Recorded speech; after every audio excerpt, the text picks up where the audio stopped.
आए हैं। अब वो पप्पू की छवि बना चुके हैं, वो चाहे कुछ भी कह दें, मैं अमेरिका बना रहा हूँ, हो सकता है चंद्रयान भारत ने छोड़ा है, वो ये भी कह सकते हैं कि कांग्रेस तो चंद्रमा पे भी जाके सरकार बनाने वाली है और बड़ी मजबूत स्थिति में, उनको कोई सीरियसली नहीं लेता, इसलिए मैं उस पर ज्यादा अपनी ऊर्जा व्यर्थ नहीं करता। में आपको कौन सा ऐसा चेहरा दिखाई देता है जो मोदी को टक्कर दे सके? कोई सा भी नहीं, कोई नहीं।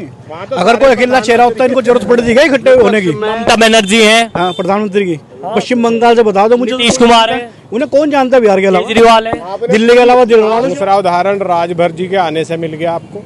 अगर कहीं उन्हें उस विपक्षी गठबंधन में ताकत महसूस हो रही होती तो वो उसे छोड़ के कभी भी भाजपा के साथ न आते। ओम प्रकाश राजभर ने फिर से एनडीए का हाथ थाम लिया। वो फूल पर फिर सवार हो गए। 2022 में अखिलेश यादव के साथ रहने वाले और उनके साथ चलने वाले अब दोबारा फिर से एनडीए में आ गए। जैसे ही ये बात सामने आई, अमित शाह ने फोटो अपलोड करी और एक ट्वीट भी कर दिया, जिसके बाद सारे में भूचाल मच गया। और अब 2024 से पहले गठबंधन जो खिसकता हुआ दिखाई दे रहा है, उससे दिक्कतें भी बेहद सारी आ रही हैं। और अब तो चाचा शिवपाल ने भी ट्वीट कर डाला कि जो मायावती को प्रधानमंत्री बनाना चाहते थे, मुख्यमंत्री बनाना चाहते थे, अब वो फिर से फूल के पास पहुंच गए। जनता यहां पर मौजूद है, इनसे जरा बातचीत करते हैं कि जिस तरीके से 2024 से पहले यह गठबंधन खिसक रहा है तो यूपी में क्या असर पड़ने वाला है, क्योंकि अमित शाह का कहना है आए हैं तो कुछ करके जरूर दिखाएंगे। क्या लगता है भाई साहब, दोबारा से ओम प्रकाश राजभर एनडीए में आ गए, अब क्या लगता है यूपी में कितना असर पड़ने वाला है? 400 पार जाएगी, 400 पार जाएगी। हाँ जी, एनडीए इस बार 400 पार करेगी, इतिहास रचेगी। अच्छा, इतिहास रचेगी। हाँ जी। ऐसा क्या बेहतर लगा बीजेपी में? जनता को क्या बेहतर लग गया कि बीजेपी का हर बार मोराल ऊपर लेकर जाती है जनता? सबका साथ, सबका विकास, सबका विश्वास। अच्छा, आपने देखा भी है कि विश्व में भारत की एक अलग छवि बनी है।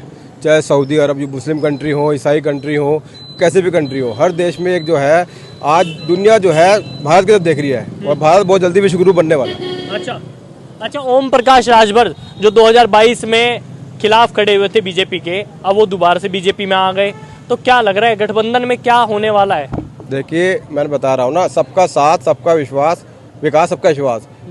राजभर जी को भी समझ में आ गई है कि अगर कहीं पे भी उनका भविष्य है तो भाजपा के साथ ही है, भाजपा के खिलाफ किसी का कोई भविष्य नहीं है। अच्छा भाई साहब, आपका क्या नाम है? जगदीप सिंह नाम है। जगदीप सिंह जी, कैसे देखते हैं गठबंधन में फूट 2024 से पहले? अभी थोड़े दिन पहले की बात है कि सारे एक स्टेज पर बैठकर खाना खा रहे थे, चाय पी रहे थे, और अब अचानक ही टूट फूट होनी शुरू हो गई, क्या कहेंगे? देखिए, इनका पुराना इतिहास है। आप ध्यान करें, केजरीवाल जी के पास कभी जिनसे आज वो समर्थन मांग रहे हैं सबके खिलाफ सबूत थे। वो हाथ में उठा के दिखाते थे कि मेरे पास फलाने के खिलाफ सबूत हैं, ये चोर हैं, लालू यादव चोर है, मुलायम सिंह यादव चोर है, शरद पवार तक उन्होंने सबको लपेटा। और आज सत्ता के मोह में वो उसी गठबंधन से समर्थन मांग रहे हैं, उन्हीं लोगों से समर्थन मांग रहे हैं। दूसरा उदाहरण राजभर जी के आने से मिल गया आपको। अगर कहीं उन्हें उस विपक्षी गठबंधन में ताकत महसूस हो रही होती तो वो उसे छोड़ के कभी भी भाजपा के साथ न आते। खुद कहा कि उन्होंने भाजपा के खिलाफ बहुत अनर्गल बातें कही थी। अगर उन सबको नज़रअंदाज करके वो भाजपा के साथ आ रहे हैं तो आप खुद समझदार हैं, आप पत्रकार हैं, आपको पता है कि वो हमेशा उधर ही जाते हैं जहां ताकत उन्हें दिखाई देती है। तो उनकी समझ में तो आ गया है राजभर जी की कि भाजपा की सरकार दोबारा बनने जा रही है और 400 से ज़्यादा सीटों के साथ बनने जा रही है। और मुझे उम्मीद है कि अभी और भी लोग इधर आएंगे, क्योंकि उन सब ने अनुमान कर लिया है कि उधर तो कोई है ही नहीं जिसे वो प्रधानमंत्री बना सके। एक भी चेहरा उनके पास ऐसा नहीं है जिसे वो प्रधानमंत्री डिक्लेयर कर दें, और सारे ही चेहरे ऐसे हैं जो अपने आप को प्रधानमंत्री माने बैठे हैं। गठबंधन कह रहा है टारगेट बना लिया अब की बार, अब की बार बीजेपी जाने वाली है, भूल जाओ हैट्रिक वैट्रिक, ये अब की बार जो डंडे थे ना वो सारे उखड़ जाएंगे। मुंगेरी लाल के हसीन सपने देखने का अधिकार उन्हें है और उन्हें देखने चाहिए। पिछली बार हम देखते आए हैं, वो हर बार यही कहते आ रहे हैं कि हमारा प्रधानमंत्री होगा, हमारा प्रधानमंत्री होगा, और उसके बाद कैसे लाठी डंडे लेकर एक दूसरे के खिलाफ होते हैं और कैसे एक दूसरे पर आरोप लगाते हैं, ये हम पिछली बार भी देख चुके थे और इस बार भी हमें वही देखने को मिलेगा। उनका कोई वजूद नहीं, वजूद होता तो राजभर जी जैसे लोग इधर ना आते। और मैं आपको कह रहा हूँ कि अभी और भी लोग ऐसे हैं जो एनडीए का दामन थामने जा रहे हैं। राहुल गांधी कह रहे हैं कि मैंने अब की बार सीन बना दिया, और ऐसा सीन बना दिया कि अब की बार नहीं दिखने वाली बीजेपी कहीं पर भी। 2019 में जो होना था हो गया, 2024 में ऐसा नहीं होने वाला है। तमाम जितने भी गठबंधन है वो मजबूत गठबंधन है, अब की बार हिलने वाला नहीं है। अच्छा, अब पहले मैं आपसे पूछता हूँ, क्या आप राहुल गांधी जी को सीरियसली लेते हैं या ये देश सीरियसली लेता है?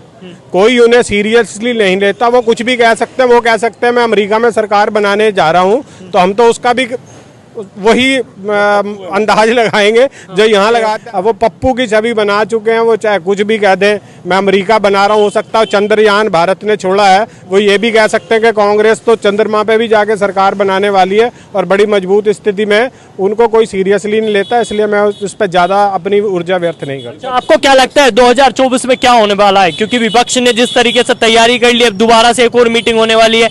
एक मीटिंग हो गई, उसमें भी हल निकल गया, अब तीसरी मीटिंग होगी, ये दूसरी मीटिंग है और दूसरी मीटिंग के बाद फाइनल मीटिंग होगी, चेहरे वहरे सब सामने आ जाएंगे और मोदी जी गायब। आपने कभी चींटी को पहाड़ पे चढ़ते हुए देखा है? वो चढ़ती है, बीच में उतर जाती है, चढ़ती है, उतर जाती है। ऐसे विपक्ष का काम है, रोज मीटिंग करो, क्या फर्क पड़ रहा है इससे? हमारे मोदी जी तो भैया बिल्कुल पक्का प्रधानमंत्री बनेंगे। 400 प्लस हमारे देश में जो है सीटें आएंगी और हमारे देश के स्वच्छनीय प्रधानमंत्री, जो मजबूत अच्छे प्रधानमंत्री हैं, जिनको कहते हैं टाइगर, वही बनेंगे हमारे प्रधानमंत्री दोबारा। रही बात बाकी ये है कि लोगों की तो आदत है विपक्ष की तो खामखाई बोलने की। कहीं अब की बार 400 ऐसा ना हो जाए गठबंधन में पहुंच जाए और बीजेपी रह जाए पीछे। कभी आपने मुंगेरी लाल के हसीन सपने देखे वाली वो नाटक देखा था ना आपने कभी? तो वही वाली कहानी है। और कभी आपने बचपन में ये भी सुना होगा चिड़िया उड़ कौवा उड़ की कहानी, तो वो तो विपक्ष करता रहता है, कोई बात नहीं है। अच्छा, ऐसा क्या चीज फायदा रहा? क्योंकि बीजेपी के पास कहा जा रहा है अब की बार कोई मुद्दा नहीं है, राम मंदिर का मुद्दा लाएगी, फिर वही हिंदू मुस्लिम करवाएगी, उसके अलावा और कौन सा मुद्दा ऐसा है जो भारत में चलेगा? मुद्दा कौन कह रहा नहीं है, सब मुद्दे हैं। सबसे पहली बात तो हमारे जो देश के प्रधानमंत्री जी के पास सबका साथ सबका विकास, सबसे पहला तो ये मुद्दा है। और हमारे देश की जो अच्छी अच्छी सड़कें बनाई, जो हाईवे बनाए, जो कारोबार को बढ़ावा दिया, गरीबों की मदद करी। अब बाढ़ में इतनी तगड़ी बाढ़ आई हमारे यहाँ यूपी में, तो क्या हुआ? हमारे मुख्यमंत्री जी ने तो हमारी मदद करी। अखिलेश यादव ने इतने सारे हाईवे बनवाए, योगी जी ने उस पर अपने नाम छपवाए, उसके अलावा और क्या करवा? तो झूठ के पुलिंदे हैं, जो मर्जी करते रहे, झूठ के पुलिंदे। मैं आपसे ये कहना चाहता हूँ, ये भी हमें सुनने को मिल सकता है कि चंद्रयान 3 की तैयारी भी अखिलेश जी ने ही करवाई थी, भाजपा ने तो केवल उड़ा दिया। उनके कहने से क्या होता है? वो पूरे 5 साल यहाँ पर रह के गए हैं और हालात क्या थे आप जानते हैं। और मैं आपको एक और उदाहरण दे रहा हूँ, माननीय केजरीवाल जी का। उन्होंने और उनकी पार्टी के नेताओं ने अब ये कहना शुरू कर दिया है कि दिल्ली को डुबोने के लिए भाजपा ने पानी छोड़ा। अच्छा, मतलब दिल्ली को डुबोने के लिए भाजपा ने पानी छोड़ा हथनी कुंड बैराज से, इसलिए दिल्ली में बाढ़ के हालात हैं। मैं आपसे पूछना चाहता हूं, क्या भाजपा ने उड़ाकर भेज दिया पानी? वहां यूपी से होके नहीं गुजरा वो पानी, या हरियाणा से होके नहीं गुजरा? तो उनके पास तो कोई बौद्धिक स्तर ही नहीं है, जो मुंह में आया वो बोलने की स्थिति है। दोबारा से भाजपा सरकार बनने जा रही है, 400 से ज्यादा सीटें आएंगी, पूरी जनता उनके साथ है। ऐसे कार्टून टाइप के लोग कुछ भी बयानबाजी कर देते हैं, उसका कोई महत्व नहीं है। उसका कोई महत्व नहीं है। क्या नाम है भाई साहब? मेरा नाम राहुल आर्य। राहुल आर्या जी, क्या लगता है बीजेपी का जिस तरीके से विपक्ष का कहना है बेरोजगारी है, महंगाई बहुत ज्यादा है, टमाटर अब आम आदमी तो बेचारा खा ही नहीं सकता, अब केवल बीजेपी के नेता ही खा सकते हैं, क्या देखते हैं? क्या बीजेपी आ रही है कि जा रही है? यहाँ पे है ना दुकान लगी हुई टमाटरों की। अच्छा, ये देखो। अच्छा, टमाटर ले आए? तुम इधर आओ, ये देखो भाई टमाटर ले आए, आओ इधर आओ। कितने रुपए के लेके आए? 100 रुपए किलो। 100 रुपए किलो। तो टमाटर खाओगे? हाँ बिल्कुल खाएंगे। बीजेपी वाले कह रहे नींबू गिर के चला लो काम। कोई बात नहीं, तब भी खाएंगे। तब भी खाओगे? और क्या, महंगाई नहीं है क्या बीजेपी में? ऐसा क्या दिक्कत है? दिक्कत तो कोई नहीं है ना। जी जी, सुनो, डकैतों को देने से अच्छा है ना, डकैतों को देने से अच्छा।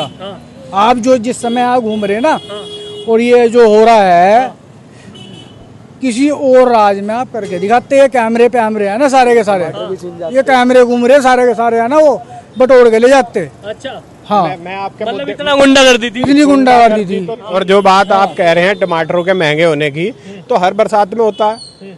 ऐसा एक फ्लो है, सिस्टम है प्रकृति का कि इस दौर में आके टमाटर बरसात की वजह से डिस्टर्ब हो जाती है फसल, तो उस वजह से थोड़ा महंगा होता है। ये कोई स्थायी महंगा थोड़ी है, 200 से 150 हुआ, आज 100 है, आपके सामने लेके आए हैं। रोजगार कहाँ से मिलेगा? बीजेपी राज में रोजगार क्यों नहीं मिला? नौजवान हो, मिला कुछ क्यों नहीं मिला? क्यों नहीं मिला बताओ मुझे।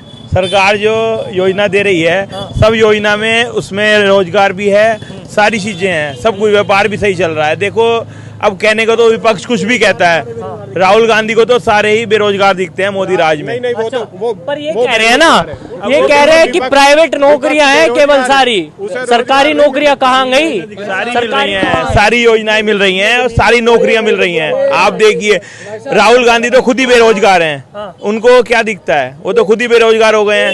अब वो सपने ले रहे हैं कि मैं प्रधानमंत्री बन जाऊंगा, लेने दो सपने, बन के दिखाएंगे अब की बार, कह रहे हैं। भाई साहब 400 प्लस आएगी बीजेपी की, मोदी जी हैं और मोदी जी रहेंगे। अच्छा, हाँ जी, मोदी जी रहेंगे, मोदी जी। हाँ जी, सुनो, भाई साहब बताओ। जो कुएं का मेंढक होता है ना, उसे कुएं के अलावा कुछ और नहीं दिखाई देता, अच्छा, समझ रहे? और जो खिसियाई हुई बिल्ली हो ना, वो खम्बानोस भी वो है ना, वो उसके सामने कुछ भी आ जाए, वो बोलना है, अच्छा, बोलना है, चाहे वो झूठ हो चाहे सच हो। एक बात बताओ, हमारे माननीय प्रधानमंत्री जी ने, हमारे योगी आदित्यनाथ जी ने क्या नहीं करा, किसके लिए नहीं करा? सबको बराबर लेके चला। मुसलमानों पे बुलडोजर भी बहुत बढ़िया चलाया उन्होंने। सुनो, अपराधियों पे एक तरफा बुलडोजर चल रहा है। सुनो मेरी बात को, जो अपराधी है ना उनके ऊपर बुलडोजर चला है, और एक भी क्रिमिनल ऐसा दिखा दो जो हिंदू था और उसके गोली नहीं लगी, उस पर कार्रवाई ना हुई हो, अगर कोई मतलब सब पे कार्रवाई हुई है, उससे गोली ना लगी हो। राहुल गांधी कह रहे कि मुसलमान डर के रह रहा है भारत में, इतना ज्यादा डर में, खौफ में है, इसीलिए सीमा यहाँ गई, इसीलिए सीमा यहाँ आ रही है। डर है, यहाँ डर है, और पाकिस्तान से लोग यहाँ रहने के लिए, तो उनका आरोप तो अपने आप ध्वस्त हो गया। अगर पाकिस्तान की महिला 4 बच्चों की माँ होते हुए यहाँ आ रही है, भारत में अपने आप को कह रही है मुझे गर्व हो रहा है, मैं भारत माता की जय बोलूंगी, उसके बच्चे भी भारत माता की जय बोल रहे हैं, तो भैया अगर डर होता तो वो वहां से यहाँ ना आती, यहाँ वाले वहां जाते। तो राहुल गांधी जी, मैं आपको पूर्व में भी कह चुका हूँ, वो तो कुछ भी कह सकते हैं, उनको कोई सीरियसली नहीं लेता। पता नहीं आपको सीरियसली ले। में आपको कौन सा ऐसा चेहरा दिखाई देता है तो मोदी को टक्कर दे सकते? कोई सा भी नहीं, कोई नहीं। अगर कोई अकेला चेहरा होता है, इनको जरूरत पड़ती है इकट्ठे होने की। ममता बनर्जी है, प्रधानमंत्री की, पश्चिम बंगाल से बता दो मुझे। नीतीश कुमार है, उन्हें कौन जानता है बिहार के अलावा? केजरीवाल है, दिल्ली के अलावा अरविंद केजरीवाल जी मोदी के अगेंस्ट चुनाव लड़े थे। मतलब कोई भी चेहरा नहीं दिखाई दे रहा आपको इतने सारों में? अरविंद केजरीवाल जी की आप बात कर रहे हो, अरविंद केजरीवाल चुनाव लड़े थे मोदी के अगेंस्ट, कितने वोट मिले थे आप खुद बता दो। नहीं, आप ही बताओ। नकार दिया था ना जनता ने, नकार दिया था ना, मोदी के सामने खड़े होकर चुनाव लड़े थे ना, वो नकार दिया था ना, आप उन्हें प्रधानमंत्री वो कर रहे हो। मोदी से है जी, योगी मोदी से बढ़िया कोई नहीं हिंदुस्तान में, कोई नेता विपक्ष में है नहीं ऐसा कोई। क्या दिया तुम्हें ऐसा बीजेपी ने? बीजेपी ने वो दिया जो किसी ने आज तक सरकार ने 70 साल से नहीं दिया। 370 हटाई गई, नंबर 1, और उसके बाद 3 तलाक पे इन्होंने दिया, जो इन्होंने ड्रामा बना रखा था वो कराया उन्होंने। अच्छा जी, उसके बाद राम जन्मभूमि बनाई इन्होंने, क्या नहीं कराया इन्होंने। हिंदू मुसलमान पे फिर वोट मांगेगी बीजेपी? नहीं, बिल्कुल नहीं, हिंदू मुस्लिम का कोई सवाल नहीं है इसमें सिर्फ योगी मोदी का बढ़िया कोई नहीं है, और सजा हम यही चाहते हैं कि योगी मोदी ही रहे, बस। हाँ जी, सुनो, आप एक काम करना, कभी भी है ना इधर मोमडन जो मोहल्ले है ना, वहाँ पे जाना, और वहाँ के लोगों से है ना योगी के बारे में, योगी जी के बारे में उनकी राय पूछना, ठीक है? कुछ बंदे होंगे जिनके नंबर 2 के काम थे और वो बंद हो गए। अच्छा, वो तो बुराई करेंगे, ठीक है, लेकिन जो सही आदमी है वो योगी जी की अच्छाई करेगा, बड़ाई करेगा, तारीफ ही करेंगे। आप बार बार आरोप लगा रहे हैं कि बीजेपी हिंदू मुस्लिम करती है। 1947 में बीजेपी थी क्या? जो बंटवारा हुआ देश का, किस आधार पर हुआ था वो? आप बताइए ना किस आधार पर हुआ था? तो मतलब आपको क्या लग रहा है कि हिंदू मुसलमान नहीं होता? हर चुनाव विपक्ष कहता है, हर चुनाव जब भी होते हैं हिंदू मुसलमान आ जाता है और बीजेपी जीत जाती है, उसके अलावा कोई नया मुद्दा लाए? इसमें बीजेपी थी क्या जब हिंदू का बंटवारा हुआ और मुसलमान? उस टाइम नहीं थी। फिर कैसे कह सकते हैं? कांग्रेस कैसे आरोप लगा सकती है? कांग्रेस कैसे आरोप लगा सकती है कि बीजेपी हिंदू मुसलमान कर रही है? आज भी कांग्रेस ही कर रही है हिंदू मुस्लिम। तो मतलब आपको लगता है बीजेपी रिटर्न है? हाँ बिल्कुल रिटर्न होगी जी, बीजेपी रिटर्न है, तीसरी है। एक बात बताइए, आप छोड़ो पर हम मेरे समझ, आप खुद बताइए बदलाव है या नहीं है। हाँ नहीं, मैं अपना वक्तव्य नहीं दे सकता ना, मैं तो जनता से पूछ सकता मैं नहीं, आप खुद बताइए, आप खुद बताइए। हूं। मैं तो नहीं दे सकता ना अपना वक्तव्य, मैं तो जनता से पूछ रहा हूँ। एक हिंट दे दो। जनता तो 2014 से बताती आ रही है, हमेशा बीजेपी के साथ रही है। हमेशा अपने वोट से बताती है, अपने वोट से बताती है, वोट के अधिकार से ही अपना समर्थन देती है और वो हमेशा से देती आ रही है पिछली 2 बार से। इससे ज्यादा और क्या सबूत दे जनता? अगर वो 300 से ज्यादा सीटें दे रही है तो इससे ज्यादा क्या सबूत दे? तो जनता तो हमेशा समर्थन दे रही है और इस बार भी देगी। हम तो आपसे कह रहे हैं इस बार इतना समर्थन देगी कि 400 से पार होगा। 400 पार बिल्कुल। तो विपक्ष का ही नहीं दिखेगा। विपक्ष है ही नहीं कहीं। आप अभी आपने एक प्रश्न किया भाई साहब से, उसमें आपने 4 नाम ले दिए कि ये प्रधानमंत्री होंगे, ये होंगे, ये होंगे। इसका मतलब आप खुद तय नहीं कर पा रहे, मीडिया ही नहीं तय कर पा रही कि उनके पास प्रधानमंत्री का चेहरा कौन है। मतलब इतने सारे चेहरों में से टक्कर कौन देगा? मेरा सवाल ये है, एक कौन है? ये तो उन्हें बताना है, वो तय कर पाएंगे या नहीं। सवाल यही है, देश के सामने यही तो सवाल है कि उन 15-20 नामों में से किसी एक पे सहमत हो पाएंगे या एक दूसरे का सिर फाड़ेंगे। कोई गठबंधन नहीं है। मैं पहले भी कह चुका हूँ, राजभर जैसे लोग अगर इधर आ रहे हैं तो कारण ये उन्हें पता है वहां पे बाद में सिर फटने हैं, इसीलिए वो भाजपा में आ रहे हैं। तो आपने देखा यहाँ पर लोगों से हमने बातचीत करी और लोगों का यही कहना है कि मत पड़ो चक्कर में, कोई नहीं है टक्कर में और अब की बार बीजेपी दोबारा से रिटर्न आ रही है। आपको क्या लगता है? आप भी जाइए कमेंट बॉक्स में कमेंट कीजिए, इस खबर को लाइक कीजिए, शेयर कीजिए और जुड़े रहिए हमारे चैनल राजनीति अड्डा के साथ। नमस्कार।